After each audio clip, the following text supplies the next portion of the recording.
দেখো সকালবেলা কত কথা বলছে নন্টু সোনা। হ্যাঁ ওটা ওর মেয়ে, ও ঘুম পাড়াচ্ছে। হ্যাঁ কোনটা মেয়ে ওটা? মেয়েকে একটা হাপি খেয়ে নাও, মেয়েকে একটা হাপি খেয়ে নাও। এই যে ওর দিদি পাশেই বসে রয়েছে। কই মেয়ে, কার মেয়ে ওটা?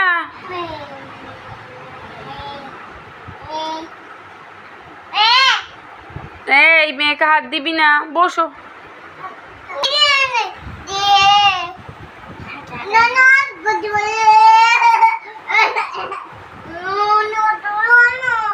তুই অন্য নে, আমি এটা নেবো। দেখো দুজনে ঝগড়া করছে এখন থেকে।